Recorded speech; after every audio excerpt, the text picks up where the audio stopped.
We're in there. But unfortunately, when they were born, he had already got the disease. See, we look at sin like sin is a bunch of actions. But sin's more like the Bible said the motions of sin in Romans, I believe it's chapter 8 or 7 around there, that the motions of sin work in us. The word motions, the Greek word is pathos.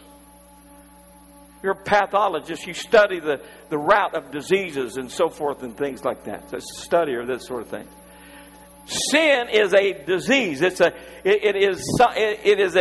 is something that because of iniquity, and it's like looking at somebody that's got measles and thinking it's a spot. I talked about this the other night. It's not the spots on the forehead. It's viral. There's something on the inside of that body that's causing that outbreak. Come on, I'm preaching way better than you're acting. That little outbreak you had when you was, I don't know, with me, I was 13 when 12, 13. I come down with sexual sin, stealing beer, drinking. Them little spots started to break out on my life. And all of a sudden, you start calling yourself what it is. What's breaking out in your life, that's what you start calling yourself. I'm breaking out with the bumps of alcohol, so I must be an alcoholic. I'm breaking out with the symptoms of drugs, so I must be a drug addict. You know, what if we did that with disease? You got the measles and you said, I must be a bump. I'm a measle. I'm a mesoholic. Hello, my name's Josh, and I'm a mesoholic. I've come down with it. I need 10, 12 steps to get rid of these bumps. No, what you need is a cure, an antidote for the viral problem. Everything, all the drugs that they've made up to now for HIV, it's the same way with HIV and AIDS. You can have the disease, but it doesn't manifest. When it manifests, it brings forth scabs and lesions and all these things. But the thing that makes that happen is already on the inside of that person.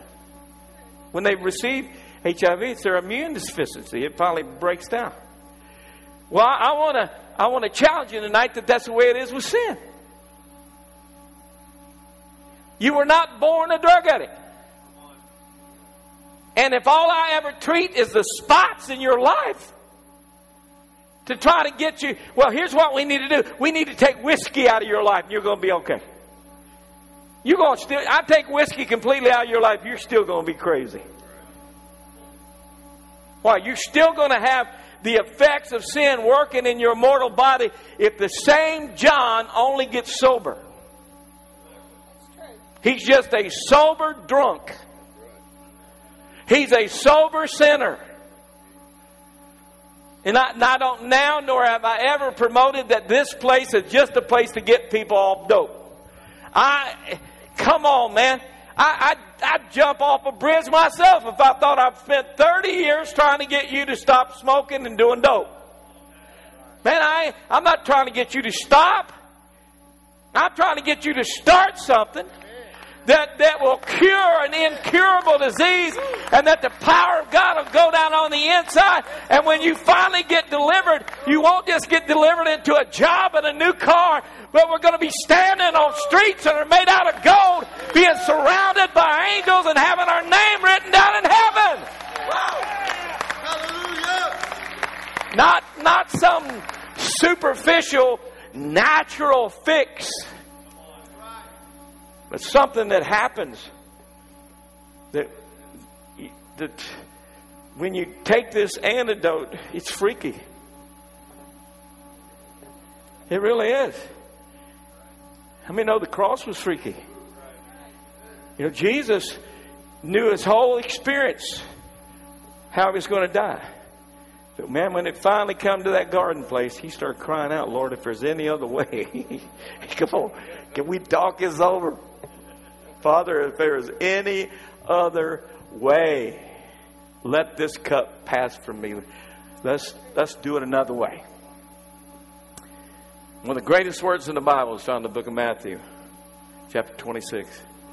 And he said, nevertheless, I love that word. He said, my soul is exceeding sorrowful unto death. 3 times he prayed if there's any other